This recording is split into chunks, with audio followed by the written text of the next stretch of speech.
Hello and welcome back to Ask 9. I'm Becky Phelps and we have a very special guest. Oh, I wouldn't get that carried away. A very special guest no, joining us here in the streaming studio, Justin Roberts. I was ladies and caller gentlemen. 9, and you were giving away to caller 8, but they weren't available and eligible, so I got to be here. So. We are doing Meet Justin Roberts today. Oh, big day. Which should, from the photos that I've received Yes. for this segment, I'm anticipating this to be very entertaining. Okay. My favorite part of this by far really is like learning Okay. all these new things about all of my coworkers. Mm-hmm. And What have you learned so far, without asking any questions? What have you think you've learned? about you? Yes. Well, should we? Oh, this feels like spoilers. Well, it's your show. I'm just. Some game show appearances that I did not know about.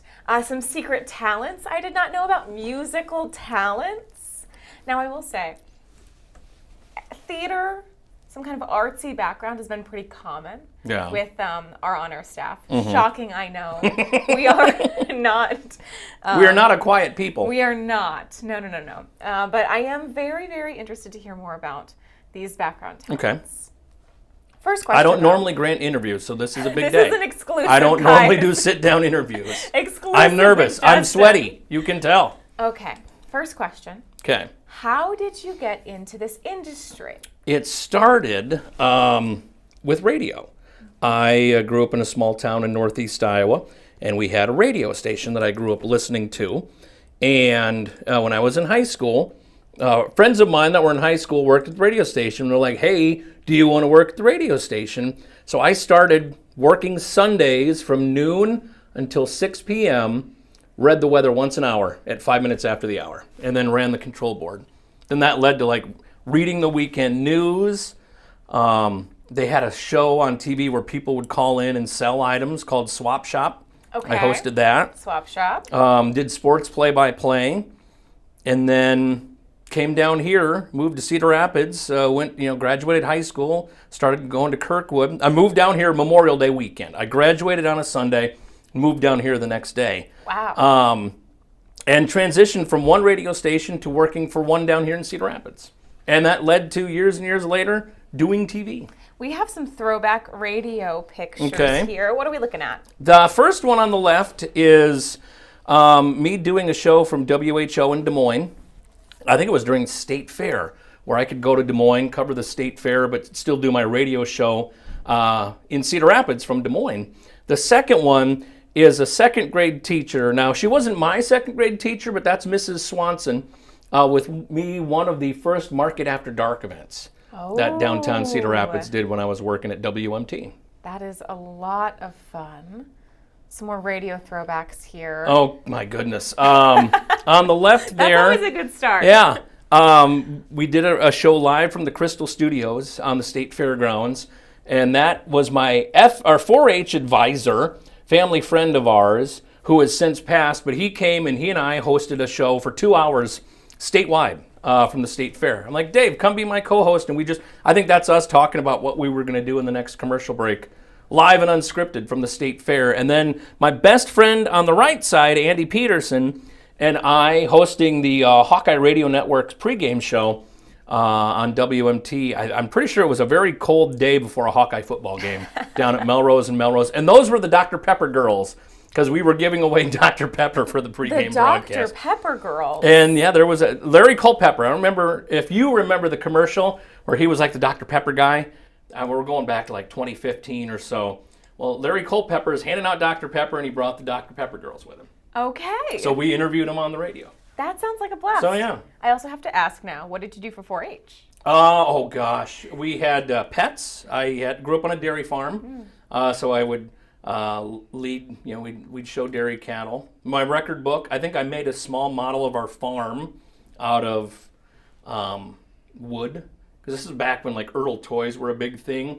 So I decided, instead of buying my own, why don't I make my own? And I made a scale model of our farm. And That's I'm pretty so sure that got a cool. blue ribbon. I'm pretty sure. I don't remember correctly, but let's just assume it did. I know it did well. It did well. Okay. So Award-winning Yeah. 4-H member. that's the backup plan. If this doesn't work out, We I'm all going to have be to doing have one. state fair projects. It'll be great. I'm sure they'll call you. Yeah, You could, yeah. I mean, you could start as a Cell phone is judge, right here anytime you want to call. Start as a We'll- teacher. Guys, what an incredible backup plan. Okay. We also, you mentioned now that faded into broadcast. Yes. We have this incredible photo. That This is so cute. That is my niece, who is now 19 years old. That was her watching me, I think, during severe weather. We have to go way back to 2008 or 9, at my Aunt Kelly's house. Because you can tell by the big tube TV, watching me do an update, trying to figure out why her uncle was on TV. Like, why am I in that box and not there? She knows what the TV is. Yeah, she knows She's what like, the TV wait, is. how did he get in there? So she grew up to be my telethon co-host when I worked down the street hosting the MDA telethon for a number of years. But they would come visit, and she didn't quite understand how TV worked. You would just see her, like, all of a sudden, she'd be in the studio, and she'd jump out of her mom's arms and just come running towards the weather wall. Has no druthers that, we're doing a live broadcast. She just saw her uncle and just would take off running through the studio. That is amazing. So, yeah. We've a couple folks who have transitioned from radio to broadcast. Mm-hmm. What do you like more about broadcast? Assuming you like it more, maybe radio is the best thing ever. There are things about radio that are great. Being able to do it from my house was great. I would just walk downstairs, flip on a switch, and I still have a radio studio in my basement. Radio was more theater of the mind, where you can tell a story and paint a picture, whereas TV, it's more of a team sport. Well, I mean, it's a great team, don't get me wrong. I mean, I'm spoiled to have the team we have here, but radio is more a one-on-one. It's just that connection, and it's a lot easier to go live for radio. You just need a microphone. TV, you got to have the video element. Radio, as long as you just have the sound, you're good to go. But I think both are great. Both have afforded me a lot of opportunities. I've lived a very blessed life, not really having to work a day of my life, because it's, what's the old saying, if you find something you love, you'll never work again. And I've been blessed to be able to do that since I've been in high school. You mentioned you read some sports in radio. Did you ever consider doing sports? Taking that pivot? No, I was not good at sports. I could not. One of my good friends who owned, so backstory. Okay. In Olwine, KOEL, our sports guy was Joe Stacy, who now is the voice for the Panthers. The Peacocks that you can watch on KCRG 9.2. But there's the Joe Stacy radio suite. He used to be our play-by-play guy at KOEL. And I went with him one year to cover, I want to say it was football. And we're in the Unidome, and he was very animated when he would do sports play-by-play. And we had this piece of equipment that was called a Telfax. So if you can picture a box with like a rotary dial that would plug into a phone line, that would then send that signal back to the radio station. Okay. So Picturing it. picture it, cup of coffee here, cup of coffee there. Here's the Telfax, here's the microphones. Joe gets very excited. The local team is about to come from behind and win by a point if they score this touchdown. 20 seconds left. It almost sounds like it's out of a movie. Like 20 seconds left in the game, and I think it was Sumner. It was either Sumner or Fredericksburg. Gets an interception, runs back to the end zone. They're going to score. They're going to win. Joe does his animated thing, knocks the coffee onto the broadcast equipment. No. Broadcast goes down. Home team comes from behind, wins. We have to end up covering it from a different cell phone, just holding up like, as I come back. That's forever etched in my mind. This was like 26 years ago. Still remember it. And you have to imagine all the people listening going, Yeah. what? Wait, just like everybody's happened?" getting amped, and then just silence. Oh my God. Nothing. Oh my God. I never And you did said, sports again after that. Sports isn't for me. Sports is not for me. But one of the beauties of hanging out with Joe is his parents own the Italian restaurant Olwine. So he'd go to a football game. I'd usually be back in the studio. He'd get back from the football game. We'd go to Luigi's and have spaghetti. Here we go. So- Some perks to the sports Oh game. yeah, but I was not blessed with sports talent.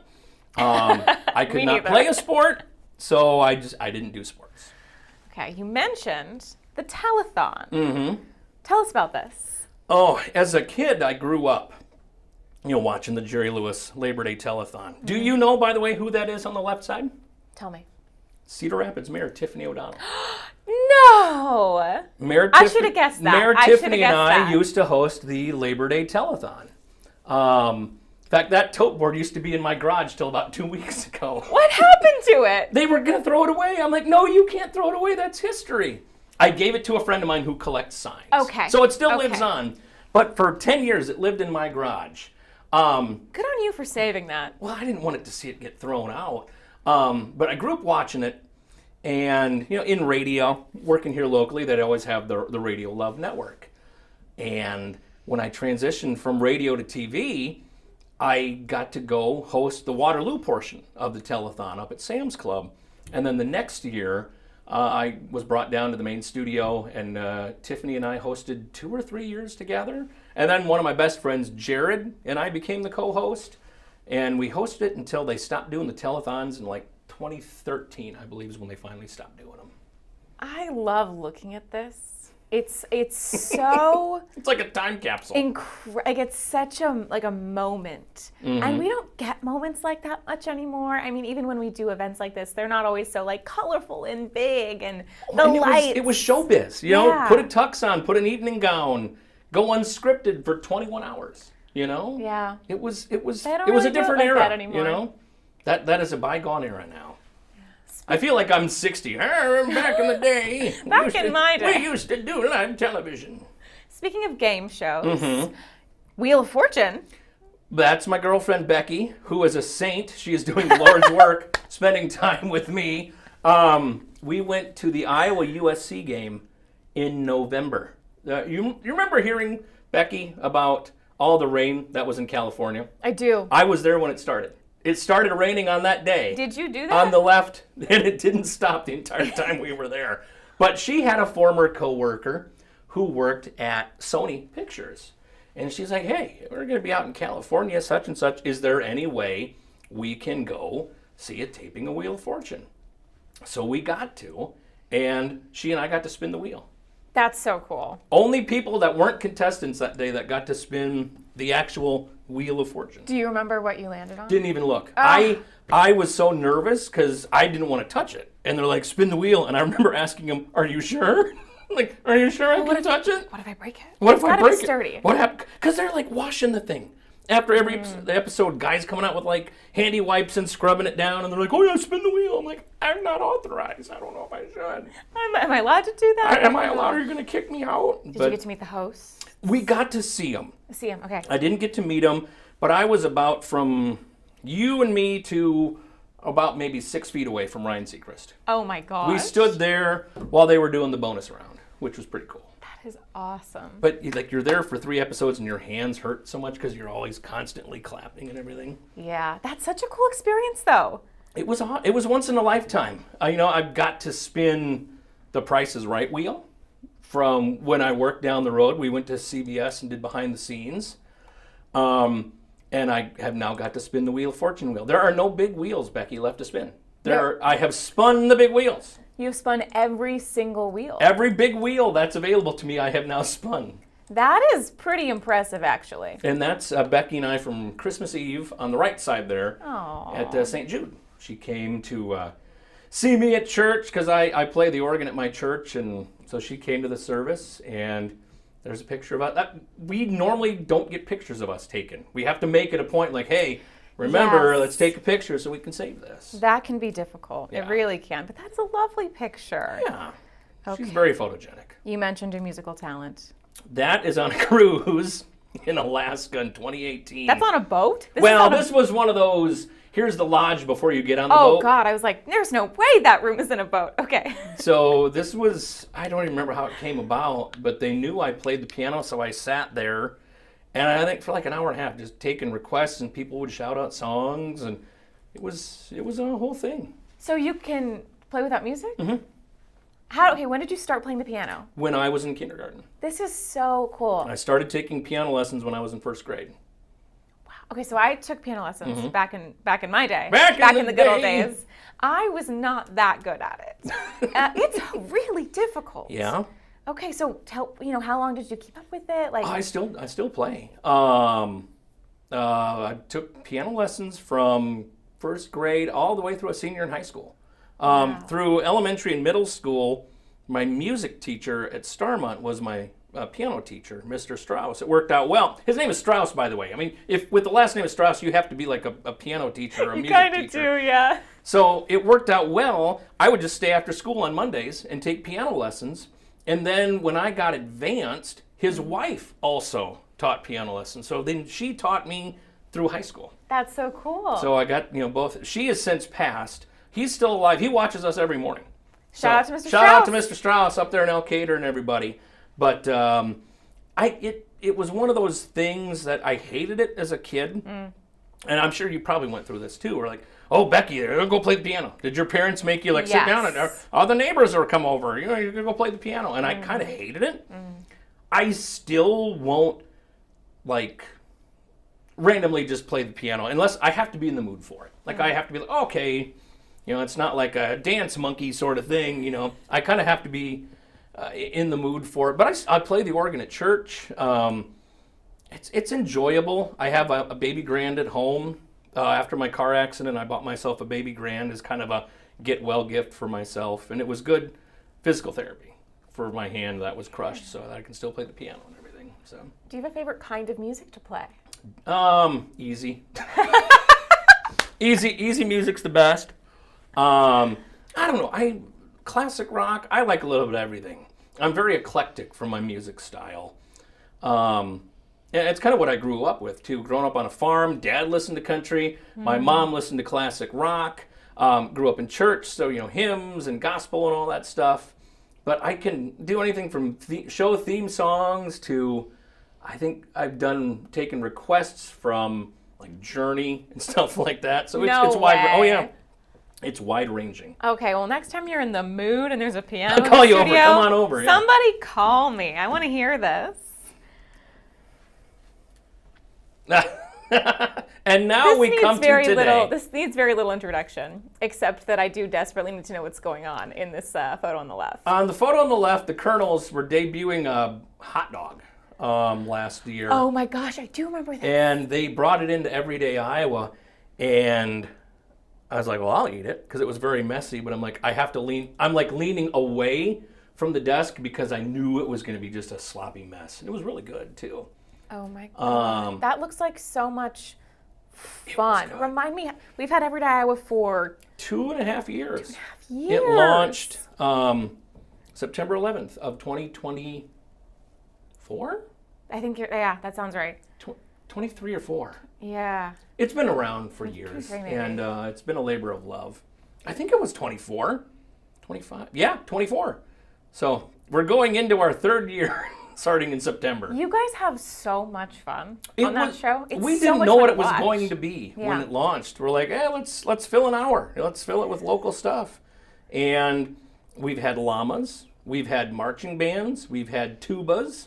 We've had snakes. We've had so many different animals. All kinds of different animals. We have yet to be told no. Which is amazing. Things. Yeah. We wanted to have bands in. How far can we push that? Well, we wanted to have bands, and so they bought us audio equipment so bands can come play on the show. We've gone live from so many different places. We've had food trucks up in the parking lot. Yeah. It's when we didn't know what it was going to be when it launched. But I'm telling you, it has been a blessing to be able to do this and call it work. I started when I was in 1998. So it'll be almost, what is that? It's 27 years. Oh my gosh, 27 years. You think I'd get good at some point? No.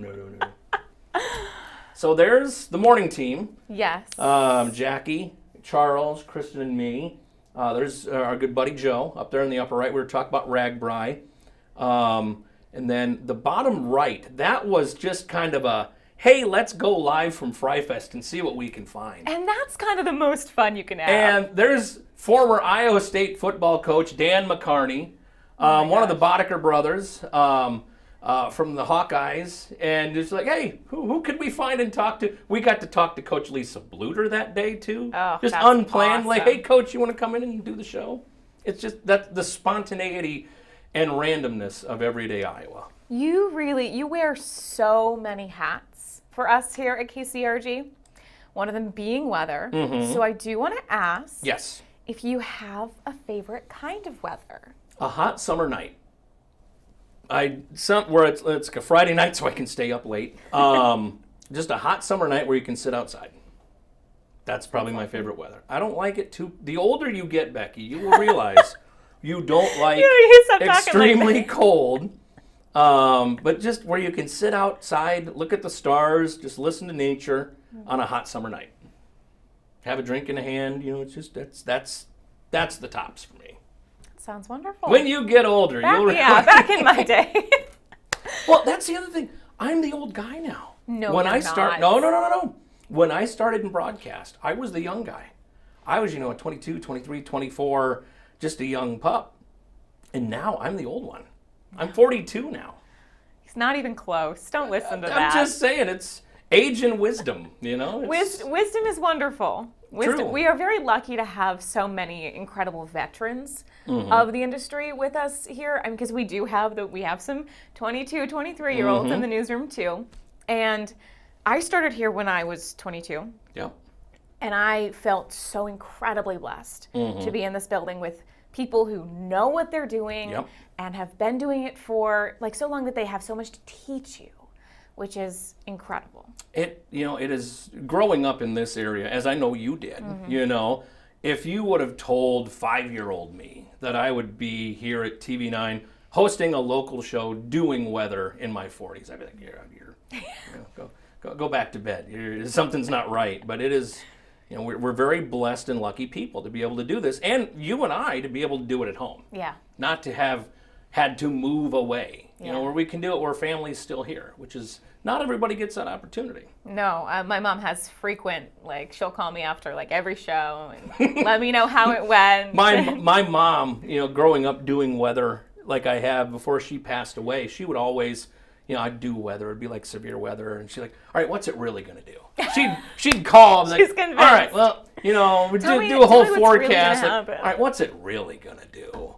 Or do severe weather, and she'd be come off a wall to wall coverage. She'd be like, "Man, it sounded really bad up there," and all that stuff. How bad was it? It comes with the territory, but that's stuff you don't get if you're not at home. For maybe not your mom, Mm-hmm. I want to ask, do you get any frequently asked questions from viewers? Anything people are constantly curious about? People are fascinated, I think, by how TV weather works. The green wall. I mean, first thing anybody comes into to a TV station, they want to see the green wall. They want to play around with the green wall. I feel like as Midwesterners, we have a pretty good handle on weather. I think more of it's, well, do you really think it's going to do this? Or do you really think, or I saw online that it was going to do this. But I think for the most part, Iowans have a good understanding of how the weather works. And as we continue to see technology advance, we're getting to the point where we can get pretty close to, consider, back in the 60s, tornado warnings didn't exist. Yeah.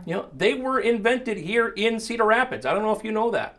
After a tornado outbreak, the phrase tornado warning was invented here in Cedar Rapids. I did not know that. Look it up. Google it. What Check in it. the world? And there was a time where, all right, There's it might always an storm. Iowa connection. That's true. There always is, but it might storm tonight. And now we know, okay, we're looking between 1, 2, 3 o'clock. It could be really nasty. And we know that 3 or 4 days out now. Mm-hmm. We are at a point where technology has allowed us to get, I think we're places that nobody even dreamed were possible. We can do live shots on phones now. Which is incredible. Yeah. You and I are doing a broadcast on the internet. Yes. This is a job, I have a job now that didn't exist really when I was starting. Mm-hmm. They didn't teach about this in college. We didn't know that was an option. Radio was online, but now TV was always going to be over the air. This is the future. TV on demand. It was 10 years ago. It was like, somebody's going to watch a newscast and they can pick what stories they want to watch. That'll never happen. Here we are in 2026. Here we are. and It's happening. Yeah. You never know. You never know You where just this never. And where job is will gonna we take you. go from here? What will the next 10 years look like? We'll have to do another check-in. I'll Justin be Robertson, retired 10 by years. then. No, you won't. You like it You can too join me much. from the home. It'll You're be having great. too much fun. And we had so much fun getting to know you, Justin. Thank you for having me. I hope I didn't prattle on and bore you. Never. Okay. Yeah, I don't think you could. You have too many good stories. Stick around for hour 2 of the broadcast. We'll talk about my history and a list of people who've smited me. I'm kidding. Part 2, behind the scenes. Exactly. And thank you for joining You us. bet. And thank you all for joining us here for Ask 9. As always, if you have any questions you'd like us to look into, send us a message on Facebook, email us. We always love to hear from you. Have a great evening.